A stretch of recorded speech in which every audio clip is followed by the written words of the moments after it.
ಮೈಸೂರು ದಸರಾ ಮಹೋತ್ಸವದ ಪ್ರಮುಖ ಆಕರ್ಷಣೆಯಾಗಿರುವ ಜಂಬೂ ಸವಾರಿಗೆ ಕ್ಷಣಗಣನೆ ಶುರುವಾಗಿದೆ. ಸಂಜೆ 4:05ರಿಂದ 4:35ರೊಳಗಿನ ಕುಂಭಲಗ್ನದಲ್ಲಿ ಅರಮನೆ ಮುಂಭಾಗದಿಂದ ಜಂಬೂ ಸವಾರಿ ಮೆರವಣಿಗೆ ಶುರುವಾಗಲಿದೆ. ಸಿಎಂ ಕುಮಾರಸ್ವಾಮಿ ಚಾಮುಂಡೇಶ್ವರಿಗೆ ಪುಷ್ಪನಮನ ಸಲ್ಲಿಸುವ ಮೂಲಕ ಜಂಬೂ ಸವಾರಿಗೆ ಅಧಿಕೃತವಾದಂತಹ ಚಾಲನೆ ಕೊಡ್ತಾರೆ.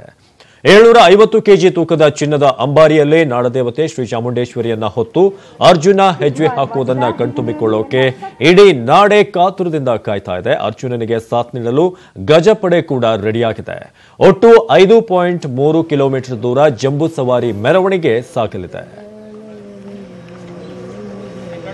ದಸರಾ ಜಂಬೂ ಸವಾರಿಗೆ ಈಗ ನೀವು ನೋಡ್ತಾ ಇದ್ದೀರಿ, ಈ ರೀತಿಯಾಗಿ ತಯಾರಿ ಆಗ್ತಾ ಇದೆ. ಜಂಬೂ ಸವಾರಿಗೆ ಗಜಪಡೆ ಈಗ ರೆಡಿ ಆಗ್ತಿರೋದು. 7ನೇ ಬಾರಿ ಅಂಬಾರಿಯನ್ನ ಹೊರೋದಕ್ಕೆ ಅರ್ಜುನ ಟೀಮ್ ಇದೀಗ ಆನೆ ಬಿಡಾರದಲ್ಲಿ ಸ್ನಾನ ಮಾಡಿಸಿ ಆ ಒಂದು ಟೀಮ್ಗೆ ಬಣ್ಣ ಬಣ್ಣದ ಚಿತ್ತಾರಗಳನ್ನ ಬಿಡಿಸ್ತಿರುವಂತಹ ದೃಶ್ಯಗಳನ್ನ ನೋಡ್ತಾ ಇದ್ದೀರಿ. ಎಲ್ಲಾ ಆನೆಗಳಿಗೂ ಕೂಡ ಅಲ್ಲಿ ಅಲಂಕಾರವನ್ನ ಮುಗಿದ ಬಳಿಕ ಕೊನೆಯಲ್ಲಿ ಅರ್ಜುನನಿಗೆ ಅಲಂಕಾರವನ್ನ ಮಾಡಲಾಗುತ್ತೆ.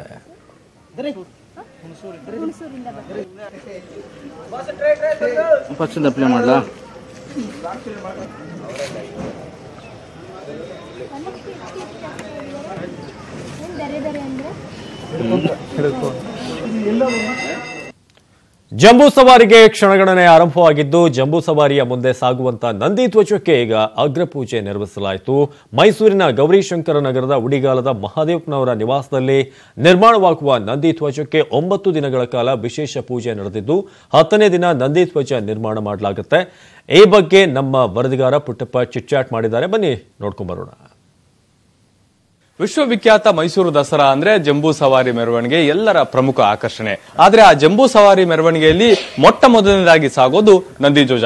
ನಂದಿಧ್ವಜ ಅಂದ್ರೆ ಪ್ರತಿಯೊಂದು ಶುಭ ಸಮಾರಂಭಗಳಲ್ಲಿ ಅದು ಮುಂದೆಯೇ ಸಾಗ್ತಾ ಇರುತ್ತೆ. ಪ್ರತಿಯೊಂದು ಮೆರವಣಿಗೆ, ಪ್ರತಿಯೊಂದು ಕಾರ್ಯಕ್ರಮಕ್ಕೂ ಸಹ ಅದು ಒಂದು ಅಗ್ರ ಪೂಜೆಯನ್ನ ಪಡ್ಕೊಳ್ಳುತ್ತೆ.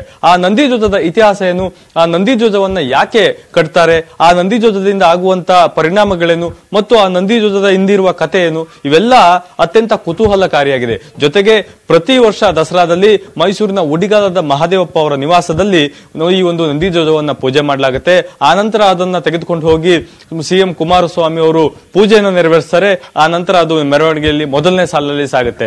ಈಗ ನಾವು ಮೈಸೂರಿನ ಉಡಿಗಾಲದ ಮಹಾದೇವಪ್ಪ ಅವರ ನಿವಾಸದಲ್ಲಿದ್ದೇವೆ. ನೀವು ದೃಶ್ಯಗಳಲ್ಲಿ ನೋಡಬಹುದು, ನಂದಿಧ್ವಜವನ್ನ ಸಾಕಷ್ಟು ರೀತಿಯಲ್ಲಿ ಅಲಂಕಾರವನ್ನು ಮಾಡಿ ವಿಶೇಷವಾದಂತಹ ಪೂಜೆಯನ್ನ ನೆರವೇರಿಸ್ತಾ ಇದ್ದಾರೆ. ಸುಮಾರು 9 ದಿನಗಳ ಕಾಲ ಈ ನಂದಿಧ್ವಜಕ್ಕೆ ಒಂದು ಪೂಜೆ ನೆರವೇರುತ್ತೆ. ನಂದಿಧ್ವಜದ ವಿವಿಧ ಭಾಗಗಳಾಗಿ ಇಲ್ಲಿ ಬೇರ್ಪಡಿಸಿ ಇಡಲಾಗುತ್ತೆ. ಇವೆಲ್ಲವನ್ನು ಒಂದು ಕಂಬದಲ್ಲಿ ಹಾಕಿ ಕಟ್ಟಿ ಅದನ್ನ ನಂದಿಧ್ವಜವನ್ನ ಕೋಟೆ ಆಂಜನೇಯ ಸ್ವಾಮಿ ದೇವಾಲಯದ ಮುಂಭಾಗ ಇಟ್ಟು ಅಲ್ಲಿ ಪೂಜೆಯನ್ನು ನೆರವೇರಿಸಲಾಗುತ್ತೆ. ಸರ್ಕಾರದಿಂದ ಆಗುವಂತ ಅಧಿಕೃತ ಕಾರ್ಯಕ್ರಮದಲ್ಲಿ ಸಿಎಂ ಅವರು ಪೂಜೆ ಅಂತ ಸಲ್ಲಿಸೋದು ಕೇವಲ ನಂದಿಧ್ವಜಕ್ಕೆ ಮಾತ್ರ. ಮೊದಲನೇ ದಿನ ದಸರಾ ಉದ್ಘಾಟನೆ ದಿನ ಚಾಮುಂಡೇಶ್ವರಿಗೆ ಪೂಜೆಯನ್ನು ಸಲ್ಲಿಸಿದ್ರೆ, 2ನೇ ದಿನ ಅಧಿಕೃತವಾಗಿ ಅಂದ್ರೆ ಕೊನೆಯ ದಿನ ದಸರಾ ಜಂಬೂ ಸವಾರಿ ನಡೆಯುವ ದಿನ ಪೂಜೆ ಸಲ್ಲಿಸೋದು ಕೇವಲ ಅವರು ನಂದಿಧ್ವಜಕ್ಕೆ ಮಾತ್ರ.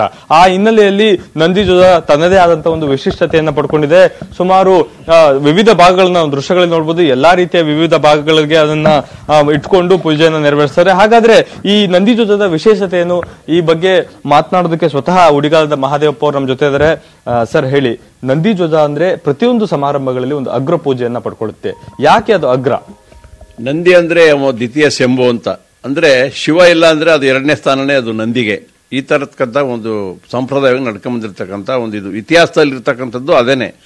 ಈ ಯಾಕೆ ನಂದಿ ಧ್ವಜಕ್ಕೆ ಪೂಜೆ ಸಲ್ಲಿಸ್ತಾರೆ ಅಂದ್ರೆ ಹೇಳಿ, ಈ ಗಣೇಶನ್ಗೆ ಹೇಗೆ ನಾವು ಪೂಜೆ ಸಲ್ಲಿಸ್ತೀವಿ ಏನಾದ್ರು ದೇವತಾ ಕಾರ್ಯಗಳು ನಡೆಯುವಾಗ, ಅದೇ ರೀತಿ ಅಗ್ರ ಮೆರವಣಿಗೆಗಳಲ್ಲಿ, ಮುಖ್ಯವಾದ ಮೆರವಣಿಗೆಗಳಲ್ಲಿ ಇಂಥ ಸರ್ಕಾರದ ಕಾರ್ಯಕ್ರಮಗಳಿರ್ಬೋದು, ಮತ್ತೆ ಬೇರೆ ಸಾಂಪ್ರದಾಯಿಕ ಬೇರೆ ಧಾರ್ಮಿಕ ಪರಂಪರೆ ಜಾತ್ರೆ ವಗೇರೆಗಳಿರ್ಬೋದು, ಮಠಮಾನ್ಯಗಳಲ್ಲಿ ಮಾಡ್ತಕ್ಕಂಥ ವಿಚಾರಗಳಿರ್ಬೋದು, ಪ್ರತಿಯೊಂದು ಕೂಡ ನಂದಿ ಧ್ವಜಕ್ಕೆ ಪೂಜೆ ಸಲ್ಲಿಸಿದ ನಂತರವೇ ಮುಂದಿನ ಕಾರ್ಯಗಳೆಲ್ಲವೂ ಜರುಗುತ್ತವೆ.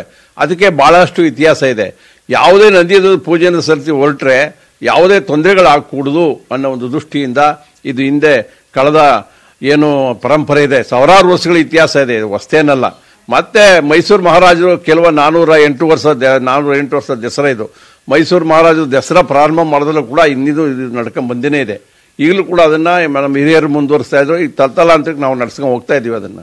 ನಿಜವಾಗ್ಲೂ ಹೇಳ್ಬೇಕಂದ್ರೆ ನಂದಿಧ್ವಜಕ್ಕೆ ತನ್ನದೇ ಆದಂತಹ ಇತಿಹಾಸ ಇದೆ. ಹಾಗಾಗಿ ಅದು ಅಗ್ರಸ್ಥಾನವನ್ನ ಪಡ್ಕೊಂಡಿದೆ. ಪ್ರತಿ ಮೆರವಣಿಗೆಯಲ್ಲೂ ಮುಂದೆ ಸಾಗುತ್ತೆ. ಎಲ್ಲಕ್ಕಿಂತ ಪ್ರಮುಖವಾಗಿ ದಸರಾದಲ್ಲಿ ನಮ್ಮ ಕುಟುಂಬ ಭಾಗಿಯಾಗ್ತಾ ಇರೋದು ನಮಗೆ ಹೆಮ್ಮೆ ತಂದಿದೆ ಅನ್ನೋ ಮಾತುಗಳನ್ನ ಉಡಿಗಾಲದ ಮಹಾದೇವಪ್ಪ ಮತ್ತು ಅವರ ಪುತ್ರ ಹೇಳ್ತಿದ್ದಾರೆ. ಮೊದಲ ಜೊತೆ ಪುಟ್ಟಪ್ಪ, ನ್ಯೂಸ್ 18 ಕನ್ನಡ, ಮೈಸೂರು.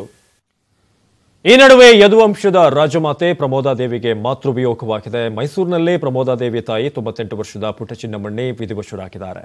ವಯೋಸಹಜ ಕಾಯಿಲೆಯಿಂದ ಬಳಲ್ತಾ ಇದ್ದ ಪುಟ್ಟಚಿನ್ನಮಣ್ಣಿ ಬೆಳಗ್ಗೆ ಖಾಸಗಿ ಆಸ್ಪತ್ರೆಯಲ್ಲಿ ಸಾವನ್ನಪ್ಪಿದ್ದಾರೆ. ಇನ್ನು ದಸರಾ ಜಂಬೂ ಸವಾರಿ ದಿನವೇ ಸಾವನ್ನಪ್ಪಿದ್ರಿಂದ ಇದಕ್ಕೂ ದಸರಾ ಕಾರ್ಯಕ್ರಮಗಳಿಗೂ ಕೂಡ ಯಾವುದೇ ಸಮಸ್ಯೆ ಆಗೋದಿಲ್ಲ. ಇದರಿಂದ ಜಂಬೂ ಸವಾರಿ ನಿಗದಿಯಾದಂತೆ ಆ ಸಮಯಕ್ಕೆ ನಡೆಯುತ್ತೆ.